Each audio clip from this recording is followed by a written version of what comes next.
Cool. So what I think does make the program and some of the principles like a little bit different, and it's stuff that's kind of is out there in like the mainstream way of doing stuff, but I don't think it's really fully understood yet. And I think probably, to be honest, a lot of the time it's not fully understood because it can be presented in quite a complicated way.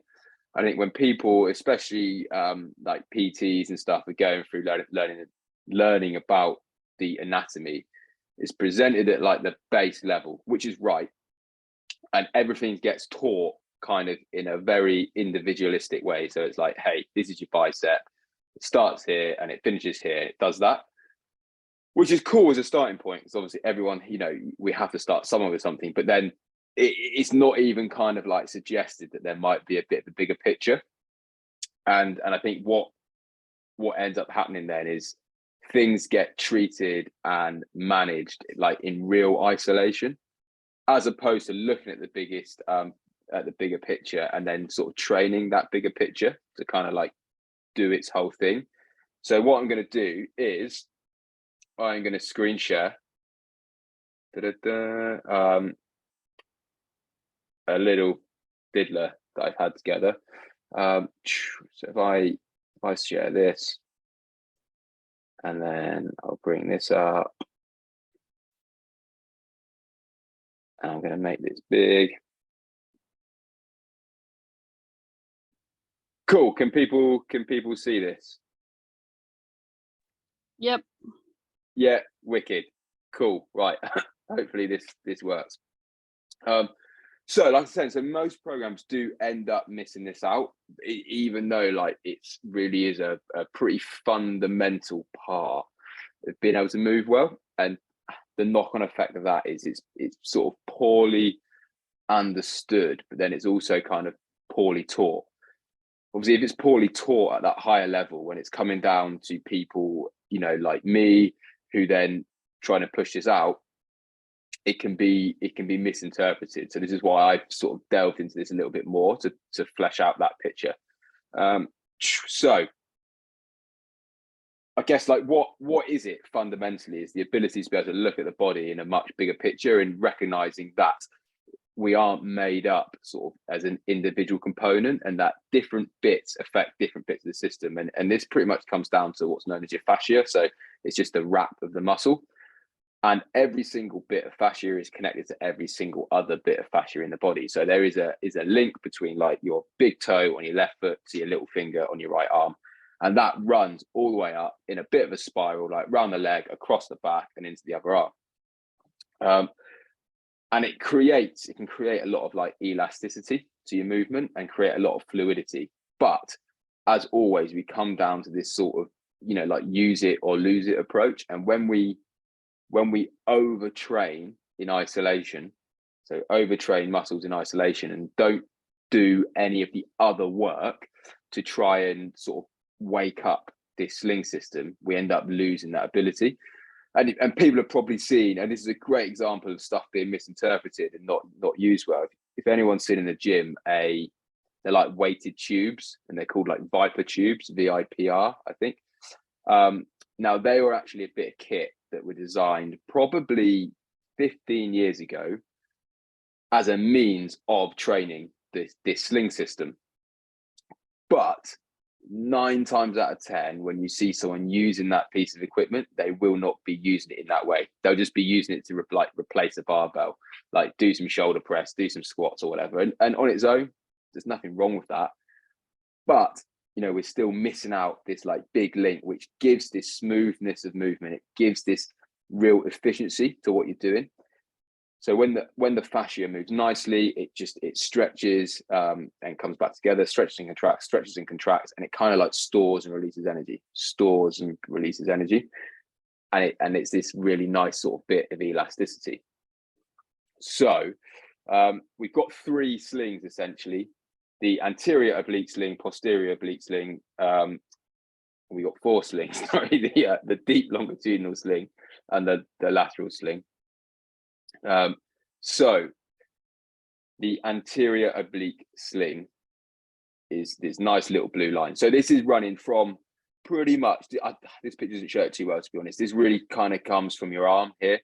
It runs across through your obliques, across your abs, and then down into the adductors, so the inside of the thigh on the other leg. Now, if we look at this, what this might have sort of evolved to do, which is essentially what we need to try and trace back to with why things are working in a certain way, is, you know, we've evolved and adapted to be able to do certain things, and something that we're very good at, which other animals can't do, is throwing. And pretty much, if you look at someone who's really good at bowling, for example, this arm would come right back. I'm thinking more like American baseball bowling, by the way, not cricket.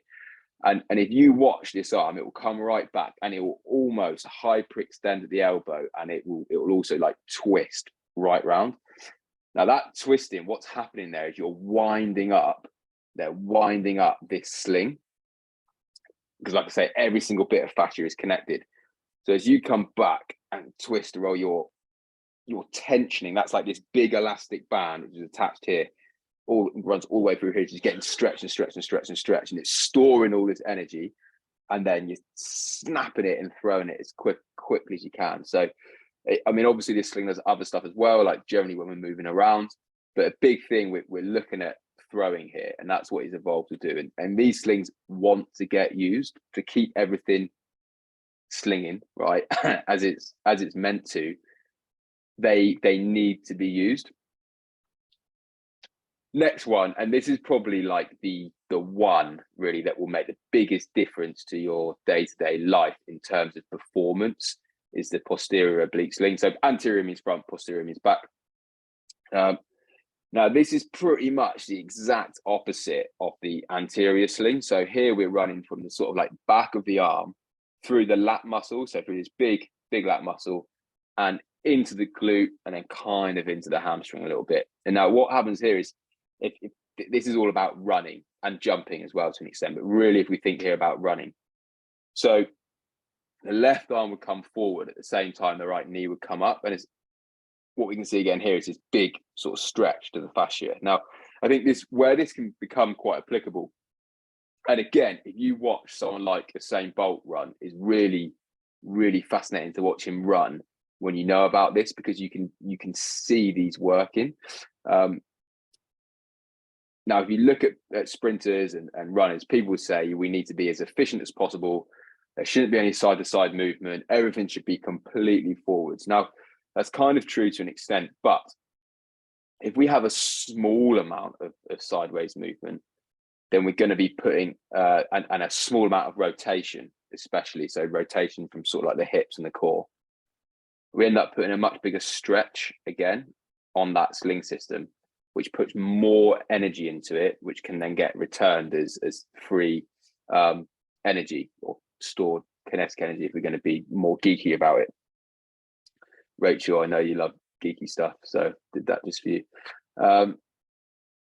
And this goes through the thoracolumbar fascia. All that is a fancy word for a bit of connective tissue that runs from the lats, those big back muscles, into the glute, your big ass muscle. So I'd argue that this is kind of like, obviously they're all important, they all work interconnected, but this is kind of your most important one when we think of like running, jumping, your big power moves. Like glutes are meant to be the largest muscle in the body. They're not for a lot of people, because this sort of sling system doesn't get used, and we can get more use out of the glutes when this sling system starts working a little bit better. The deep longitudinal sling, this is like muscles that you wouldn't be able to see on anyone. They sit like really close to the skeleton underneath. And again, but we've got this contralateral, so all that means is one side into the other side sort of system working. And these are more, if you're thinking kind of like your posture type stuff, but still they're going to do an important job in stabilizing. So if you think about, if you're going to go and do a deadlift, for example, your posterior oblique sling is going to be doing the power moves, right? But your deep longitudinal sling is going to be like keeping everything where it's meant to be by tensioning stuff up in the right areas. And again, a lot of it comes down to this like crisscross action. So you can see like what you get when you tension, if you tension all these bits up, is you're getting like your sort of pelvis basically pulled together in a really like nice sort of tight notch. Then the lateral sling, another really important one for running, essentially. So this, you know, if you ever see someone walking around and they kind of like got a hip, like their hip is sort of dropping, or they're almost like hitching a hip slightly on one side. It could look like they're hitching a hip, but a lot of the times because they're dropping slightly on the other side. That will be down to like a weakness through that lateral sling. And you'll see there's a lot. Sometimes if you see people running and they're getting fatigued towards the end, they've got this like sort of hip drop going on either side. You might have felt it yourself when you're getting like the side of the hip, like really sort of burning. And again, that's that lateral sling, either just getting fatigued or not really working that properly. Yo, Rachel, go for it.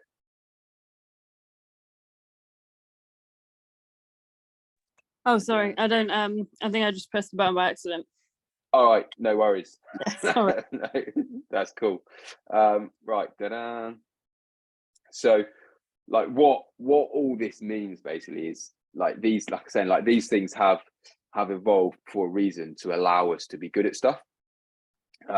They're not there randomly, and the things that human beings are really, really, really good at doing, pretty much all rely on this. Like, we're some of the best long distance runners out of all the animals. I think the only things that can really like sort of trump us is maybe like a husky, and that's because we are so efficient at running, and we're so efficient at running because of this sling system. Literally stores and releases energy, and that traditional strength training approach. Now, I'm absolutely not knocking traditional strength training at all. That's not what I want to sound like I'm doing. It's brilliant, and I think everyone should do traditional strength training, but I also think it should be complemented, right, with these movements of trying to wake these sling systems up.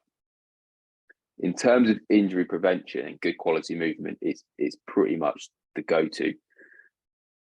I'd say strength would be your first port of call, to be honest. Actually, having said that, but you'll get people who are strong and are still having all these niggles creeping in all the time, and that will, you can almost guarantee it. There'll be something not quite working through those sling systems, stuff not quite connecting, and sometimes it can be down to having done too much of this traditional strength training where they're training very slowly and they're training a muscle to work in isolation, and the muscle goes, hey, that's what you want me to do, all right, brilliant, I'm going to get really, really good at this, but then they get bad at everything else. So by building in that faster ballistic type movement, so like your jumps, and then also the things that are essentially in the skills and movement program that I put together will wake those slings up and get them moving a bit more as well, and get this good quality movement. So yeah, how to do it? Use the skills section. They hit every single one up. Now, the good thing about this, I say, when you're looking to kind of like work this sling system, is you don't want to be going mega intense. You really don't want to. You want to be like, frequency here trumps intensity every day. So it's much more about like having a play and really getting and experiencing that feeling and waking those systems up. When you've got that, then yeah, cool, start throwing a little bit of intensity in, but not until you've really dialed the movement in. And that, to be honest, can take a little while if you've been very used to moving in one way for a long time, and then we're asking the body to do something very different. Running fast is a really good way of queuing these up as well. But again, I'd say that is going to come after, or the running fast anyway, is definitely going to come after this bit. And when you are hitting that running fast, when you really kind of like try and tune into it, and once you've built that awareness from doing like the skills section, you really can feel it. And there's some other little things that you can play around with. It's a really good book, I think it's by Abraham Finn. I think it's called Running with the Kenyans, and he talks about this a little bit in a slightly different way. He calls it slightly different names he used, but essentially the same thing. He calls it a bow, and the reason he calls it a bow is because when he'd been running with the Kenyans, who obviously run very sort of traditionally, or however you want to put it, would would use that as a technique to go faster, and they probably didn't, or maybe they did understand the anatomy, but they seem to intrinsically know what they needed to do. And one thing they'd do is when they wanted to go faster is they'd do a pelvic tilt, so called anterior pelvic tilt. It's basically just like sticking your ass out behind you. And what they'd do is if they wanted to put a burst in to really speed up, they'd put on this like exaggerated pelvic tilt. What that does is when you put that exaggerated pelvic tilt on is you tension up the slings a little bit more, put more contraction in there to allow that like faster pace. So it's really interesting. You can almost like have a play around with it when you're running. If you think you almost like want to put the brakes on and just slow down and relax, you think about like tucking your pelvis underneath you a little bit, you'll automatically slow down. You want to give it some beans, like stick your ass out, look over your left shoulder and put a little finger in your mouth. Then you'll go quicker. And then throwing and jumping, like I said, is definitely something to go with. And again, what I'd do is, and again, there's jumping in the sort of skills and movement program as we work through that. And with the throwing, if you look at like your American baseball players and you watch them bowl, you watch what happens through this area here as this comes back, is really fascinating to see. And again, that's something that I'd like, gradually build up. If you just go in and absolutely try and hammer that, you probably will get some sort of pick up a niggle with that. So I was playing around with the throwing, and I was always so bad at throwing, right? I could never throw to save my life. And I went out and thought I'm going to practice a bit of throwing. I had the dog with me, so I didn't look like a weirdo, just stood in the park throwing stuff. So I hid it under pretending to play, trying to play fetch. And I really concentrated on just really winding the sling up, and I threw it like the fastest I've ever sort of thrown anything. But I also absolutely battered my elbow because it just wasn't used to being used that ballistically with that sling system. So I paid the price for like sort of a week or two on that one. So that's kind of the end of my slides. So I'm going to stop sharing and just, I guess, give a bit more sort of my thoughts on really using it, and when you get it right, what it does enable. So when you really hone in on this, and a lot of it is that kind of getting honed in on it as well, because we've got the actual physicality of what's happening, but we've also got like the neuro stuff going on, like your brain kind of like trying to work out what on earth it's doing. And that almost comes down to like skill acquisition. And if you don't practice learning new skills, then when you need to learn a new skill, you're not going to be very good at learning it. And I mean, that sounds like common sense, but a lot of people don't apply that. They won't have tried to pick up anything new for ages, and then they go and try and pick up something new, and like, what, they're not very good at it. I guess it's a bit like, people who practice learning languages would be much better at then learning a new language than someone who hasn't tried to learn a language for 10 years and then just tries to pick one up. Is a similar thing that's going on there when we look at learning new skills. And again, that's why in the skills and movement package, there's your like crawls forwards, crawls backwards, there's some like random movements, and a lot of that is about getting your brain to get better at making those new connections, to be able to tie in new skills and be better at acquiring these sort of skill sets that you need. Now, I think so probably one of the bigger misconceptions when it does come to anatomy and stuff, and again, this comes back to how it's taught, is that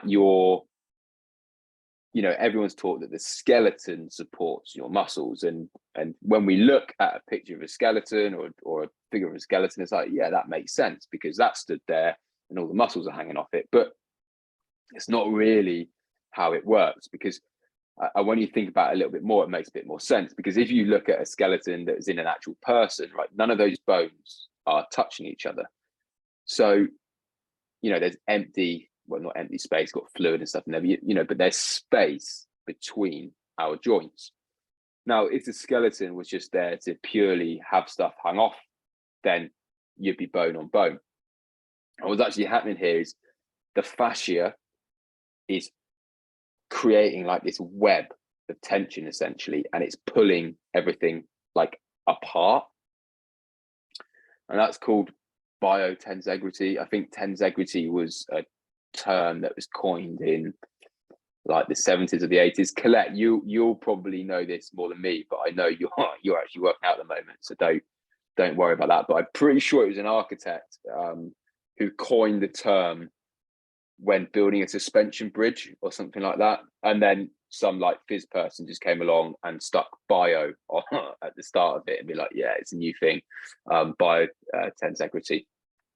But there's some really cool things. If you were to go on Google and just Google like biotensegrity model, you get these cool like balls which sort of like held together by elastic, so that they can be a pretty cool thing. Have a look at that. It will show it quite nicely.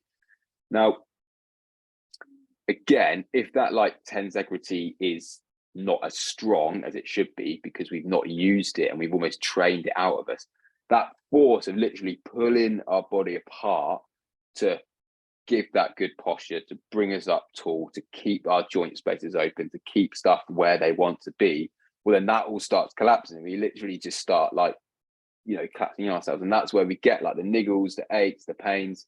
So that's why we want to be doing this kind of like ballistic training. And it is the faster eccentric, so when muscles lengthen movements that we want to be doing. So, if I was to swing my arm away like this, with a weight in it, what's happening there is that posterior sling is lengthening out, and we're doing it with load, so we're getting this fast eccentric movement to kind of stretch everything out essentially. And it's really like, I think it's sort of super interesting how that all then works and how, the knock-on effect that has on the rest of the body. So I guess as a something to really unlock what your body is capable of achieving, we need to make sure we're moving how our body has evolved to move. We've evolved to move in a way that makes us very good at things because that has given us this survival benefit. And those things rely on biotensegrity and the sling system to work. If we're not using those things, we're not going to have those skills at the level that we think we should have. Guess that last little sort of 30 seconds is it in a nutshell. What else do people